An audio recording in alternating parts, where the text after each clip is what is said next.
Basketball has its sixth man, the unsung hero who comes off the bench to help his team to victory. Football has its 12th man, an unseen but powerful energy that urges the home team forward. Now, Christianity has its 13th apostle, a faithful witness to the love, mercy, and truth of Jesus Christ. How about you? Will you be the 13th apostle? On the 13th apostle, we, unlike the culture, separate holidays and the holy days. And we are going to separate Thanksgiving and the beginnings of the Christmas liturgical season of Advent on this broadcast. So welcome back, ladies and gentlemen, to another episode of the 13th Apostle, where Dan Duddy and Tom Caffery explore the good, the beautiful, and the true of the Catholic faith and the Catholic Church, and seek to inspire everyone, including us, to be that 13th apostle. Yes, right, Dan, there can be more than one 13th apostle, right? I hope so. That's pretty much why we put ourselves in this game. You know, we could have a philosophical discussion about this we wouldn't want to all be in the same room. I mean, and somebody says, okay, well, will the 13th apostle please stand up? Or the whole group stands up, right? That's what we want. We want the whole group to stand up. That's right. You know, the upper room, they dispersed and they planted seeds across the world. Well, the smaller world then. Yeah, we don't want everybody in the same room. We got to get out there. We want to be spread out. Everybody wearing a jersey with number 13 on it. Ooh, yeah. Mm-hmm. All right. So we are certainly thankful for the 13th apostle. If it weren't for you and my friendship with you, I don't know if there would be a 13th apostle. I wouldn't have been a part of it. And of course, then I love history, so we trace this back further, and your friendship and association with Mary Ann Harold, you know, the president, WQPH radio, chief, and all the support staff, you know, that helps make this happen and gives us this platform. So that they were on our list of the 13th Apostle programs list of reasons to be thankful for our lives and what's happening in them. Yeah. So let's talk about Thanksgiving, right? First of all, I'll pass the mic over to you, so to speak, even though you're, 43 miles away from me. Yep. What's your thinking about Thanksgiving? Well, that's how Ronald Reagan used to start out. So you're in good company. I wonder if Jesus ever started out when somebody asked her this or that. That's so funny. I can imagine Jesus ever saying, let me get back to you on that one. I don't think he ever said maybe, you know. Yeah. That's a great point. Yeah. No wiggle room with Jesus. We had a smaller Thanksgiving dinner for a number of reasons. One group of grandchildren had symptoms of a cold, and symptoms today, you have to be on guard that they could be, the COVID. So they didn't come, which means we were less 5. And I'll tell you what happened, though, because we had less people, which is really rare for us. Typically we have 17, 18 people. We were down to 10. But 10 is really my original family size, my immediate family size, 8 kids and my wife and I. And we were down to about that size. Not all of our children, though. We had a couple of, guests. And it's something, Tom. It was a little more intimate, but I became much more thankful for my wife and the whole institution of family. That it was a smaller group. I was able to settle down. It was less confusing. It was less disrupting, and I was really able to settle down and really feel thankful and really concentrate more so and focus on those wonderful gifts that God has given us. As jumping the gun for you, I'm sure, had a nice conversation with Kevin and had some great time with Maureen. But I have to just reflect on how you opened up the show, which I think is beautiful. But I received kind of like another message in what we were saying. When we're thankful for a friend, as I am thankful for you, that friendship cultivates. And when that friendship cultivates, there's a network that comes from it. In other words, people that you're dear to generally will become dear to me, and vice versa. So my friendship with you has grown into and with others. And, I had known Marianne, well before you have. And here you are now mentioning Gene and Marianne and James and the WQPH crew. You hear what I'm saying? So you can't, I don't think you can have thanks without humility and without love. And when there's humility and love, I think we grow and we gain a much more pleasing appreciation for the community of God, his children. So I just want to share that. That's so well said. I'm so glad you shared that.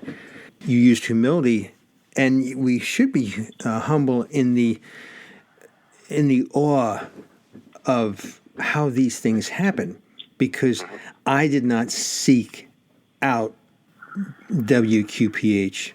I didn't seek out Marianne, Gene, or James. I didn't seek out other things that have happened from our mutual friendship.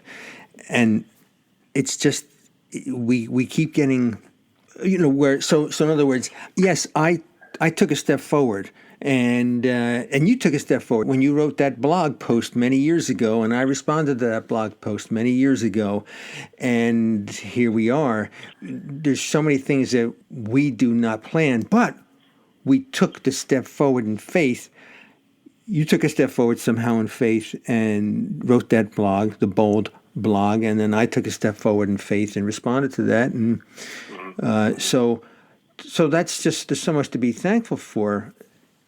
And it is, and it requires intentionality. In other words, we need to intend to be thankful, to give thanks. Yeah.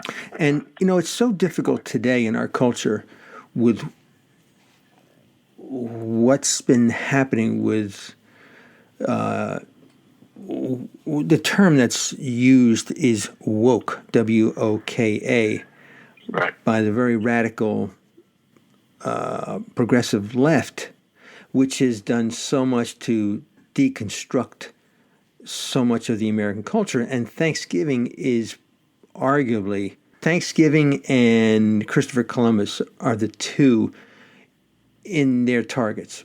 I think the two main ones, or the two main targets. And it's in fact, there's a proposal that's taken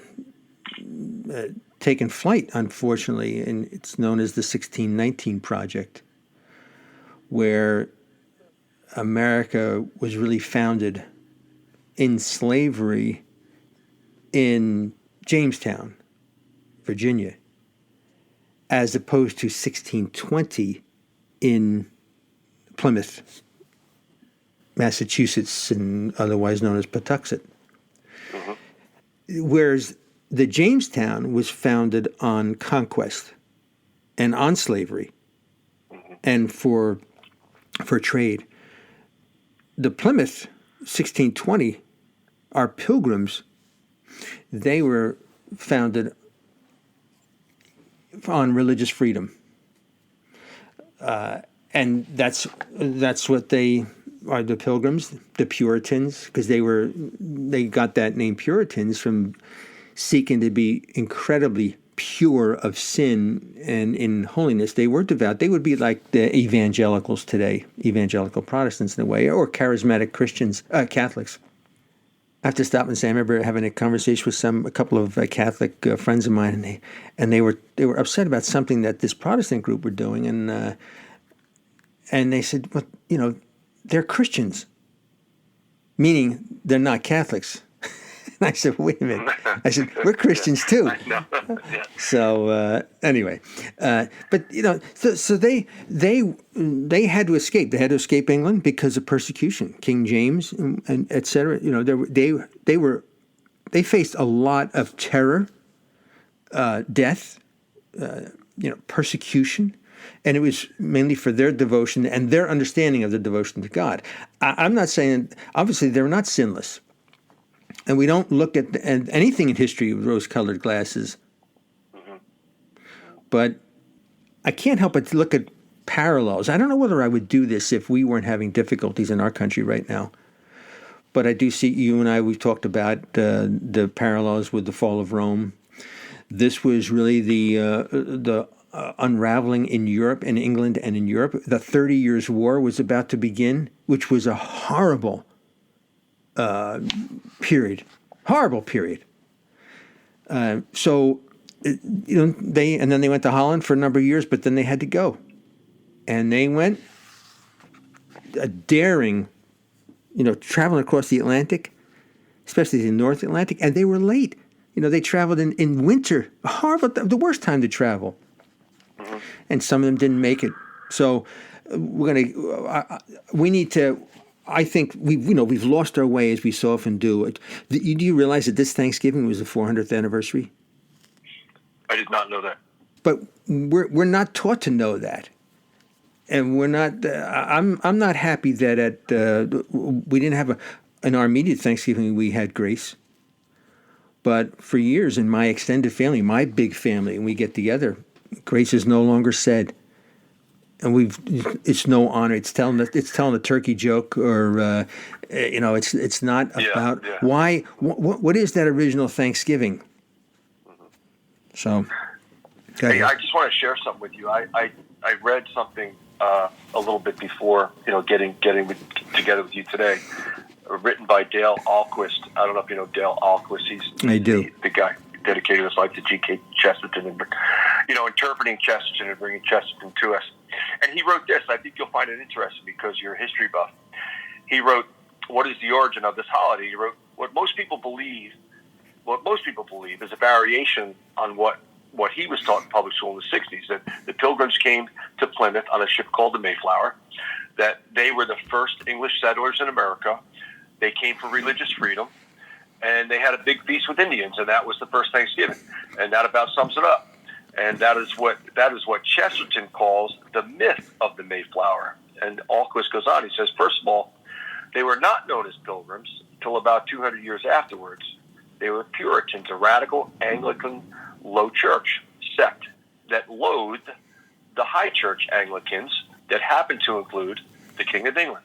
In fact, about 30 years after the Puritans arrived in America, some of their fellow Puritans back in England arranged for King Charles I to have his head chopped off. And secondly, there were at least 9 other British settlements before the Plymouth colony. In fact, one of them was at Plymouth, and all but one of them failed, including the first settlement at Plymouth. And the Puritans who came to Plymouth in 1620 almost didn't survive. Half the settlers died the first winter, and they were saved. This is what's interesting. They were saved by a Native American named Squanto, who taught them how to hunt and fish and grow corn. Wait, Dan, let me jump in and ask you. Wait, I have to tell you this one part, please. Squanto was a Roman Catholic. I think that's interesting. Anyway, go ahead. I didn't mean to cut you off, but I had to nail that punchline with you. Go ahead. Why do you think they succeeded? Why do I think? Why do you think you said all the others did not last? They died, whatnot. Why do you think that? Well, I think it's a combination of fortitude and endurance and being taught how to fish and hunt. Well, I agree with you. Those are definitely reasons. Yep, definitely reasons why they survived. The bigger reason is, and this is the overarching theme for how Thanksgiving truly should be celebrated. It is the American holiday, almost like a holy day, is because this was really the founding of the American tradition of self-government. I mean, this was the only group that had the famous Mayflower Compact. So it was an agreement of all of this band of people, 102 people, let's say, something, somewhere around 100. It was and don't forget, on the ship, it was a combination of the Puritans and what they called, and in their journals they referred to them as the strangers. So they were not getting along many times. The strangers were not going for religious reasons. They were there. Gotcha. They were tradesmen. And they were assigned to the ship to help out, but then they were going to turn around and come back. So, but they came together. The Puritans realized this was not going to work, and if they were going to survive, they needed to get together. They needed to work together, and they formed the Mayflower Compact, which was it's beautiful and beautifully written, where this is how we're going to work together. We're going to govern ourselves as a group. We're going to govern ourselves, and we're going to prize private property, but we're also going to prize a common defense. So we can have our homes, but we're going to do commerce with each other, and you're not as religious as we are. Maybe you have a different religion. So, like to the strangers, for example. So you can be that. So in this compact, which was really the first founding document, and most people think of the Declaration of Independence and then the Constitution and whatnot, but the Mayflower Compact, everybody should read that, and that begins the tradition of the American tradition, the unique American traditions. No monarchy here, where we can work together and we can have religious tolerance and we can live together.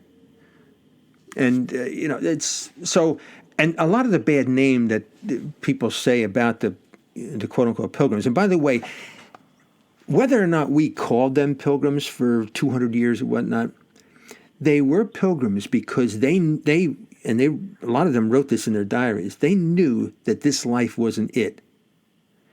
And it was the next life. It was eternal life.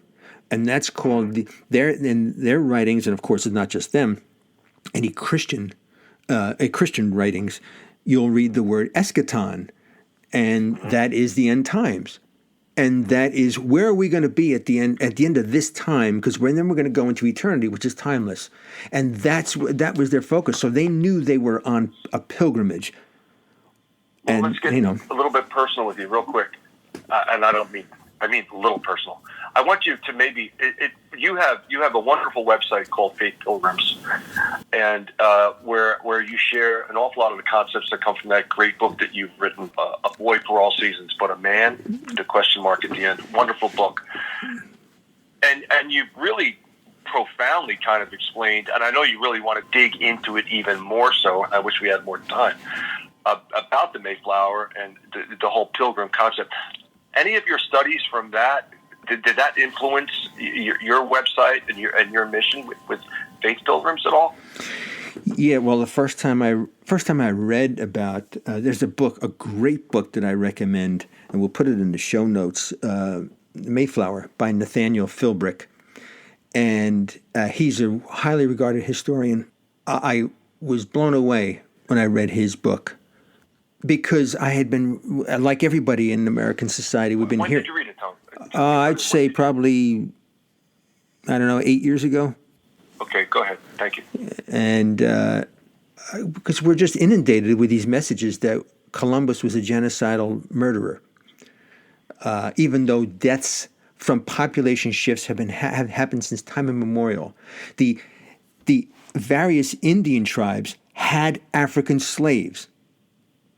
So a terrible wrong is being done, and a terrible injustice is being done to our children in the school system, especially the public school system, about how they're teaching a revised version of Thanksgiving and of our founders.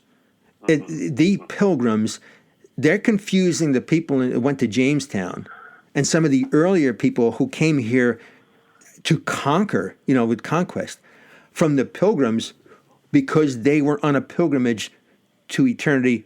They were totally devoted to God. That's what set this group apart from the others who landed here. And our tradition is on them, is built upon them, not on the other groups. And the Mayflower, just like our Declaration of Independence and a Constitution, but especially the Declaration of Independence, they are aspirational documents. We know we're not anywhere close to perfection. Yeah. But this is what we always strive for. Yeah. Amen. Yeah. So I recommend that, The Mayflower by Nathaniel Philbrick. Great book. What a great point you brought up too about, and we are in such a volatile state today of intolerance between religions and strangers. We seem to thrive on the lust of making those who were once friends or once like us, pushing them away and rather make them strangers, because there is that lust for turmoil now in this world that we're in. Standing alone now, and look at me, I'm right, you're wrong. I'm great, you stink. And really, a culture was founded upon that tolerance, from what you just told me, and that great, that was some great history there that I never heard before. It's very inspiring. And how do we get that history out there so that our young children can see the broader scope of humanity and the mistakes that we've made across the board in humanity, and by doing so, let that be how we relate to each other. That we're all prone to these mistakes, and therefore comes Thanksgiving, that we have each other, and with that, after Thanksgiving comes forgiveness and tolerance. So, well, I think as always, it's got to be first and foremost parents. Yeah. Which is so difficult with the families breaking down, Tom. That's what I was going to say. Yeah, with the divorce and whatnot. Yeah, but there is always one parent that's at least almost always there's one parent that's involved, and it is up to that parent, because they're building their legacy, and they have to teach their children that, especially. And I know I did this with Kevin and Maureen. That this is what you're going to hear and what you're going to face when you go to school. Especially when they got time to college. Yeah, absolutely. And this is so you got to be aware of this. And you just have you can check your father's words. You can research to see if you think I'm telling the truth, if I'm accurate or whatnot, and challenge me if you think I'm not. Right. But I'm going to tell you that I have a lot more experience and I have some wisdom that you don't. Yeah, and I hope and pray one day you have. But you don't have that. So you have to have some implicit trust in me, and that I'm seeking your well-being and your welfare, and that this is, since history is either not taught at school anymore, or rarely taught, or poorly taught. It's minimized. Yeah. We are forming a citizenry that lacks any historical perspective, any historical understanding, and how you remember. Which is what we do in Advent. And this is not a fancy segue. They tie together. In Advent and in Thanksgiving, we are memorializing and remembering and trying to reenact what happened. But we look forward to what can happen because we're always going forward in time. So how do we live out those principles of the Mayflower Compact? How do we live out those principles that we learned from Isaiah, from the prophets, from John the Baptist? Granted, he wasn't talking about the incarnation, but he was talking about Christ's coming. You can't live those concepts, those values, if the kids aren't taught, where they're coming from. Because, as you say, in family, there's legacy. Legacies are founded upon family. And yes, there is one good parent, at least under that roof. You're one yourself. And you just explained exactly how you're laying down your legacy to your own children. And, but what a ripoff. It's the greatest theft of all time that we're not exposing, all of this history to our children. And allowing them the freedom to decipher through it, and really, once again, I'm going back to that word humanity, that has lived across the seas and made this world so much smaller. Therefore, with Advent in mind, really realizing in truth that we are all one family under God as brothers and sisters and sons and daughters of God. It's it all adds up, Tom. You did a great job gluing that up for us today. Well, thanks. Excellent. I'll say one last thing. One of the big problems with our school system, and I wrote about it in my book, is self-esteem movement. every child gets a star, and every child gets gets first prize or whatever. So you form an entitled group. But then suffering happens, which it always happens, and it has happened from the beginning of human history. Every civilization, every tribe, every group has had suffering as the backdrop. The miracles, the joy, the lights come from the good that happens in spite of that constant backdrop. Amen. And the children today don't understand that, and that's difficult because when they hit suffering, as they always do, how can this happen? How can this be? I'm not supposed to suffer. I'm entitled. Well, that's not the American citizenry that we need and that we had. So anyway, we got to wrap this up, buddy. Really quickly. Real quick. What you just said. If you can't witness the good, then there's no thanks. G.K. Chesterton. I'll end on this. I think it's awesome. He says thanks is the highest form of thought, and then he says the worst moment for an atheist is when he comes to realize he is thankful and he has no one to thank. Bang. Danny, what's coming up next after this beauty? Let's stay tuned for the Angelus and our good friend Peter and Jemmy and your prayer intentions. Happy Thanksgiving to everyone. Happy Advent, a holy Advent. God bless you, Danny. God bless you, Tommy. God bless you all. Love to hear from you. And God bless America. Thank you for listening to the 13th Apostle with Dan Duddy and Tom Caffery. For more information on Dan, visit his website at www.danduddy.com or email dcduddy@gmail.com. Tom's website is faithpilgrims.com or email trcaffery@faithpilgrims.com. How about you? Will you be the 13th Apostle?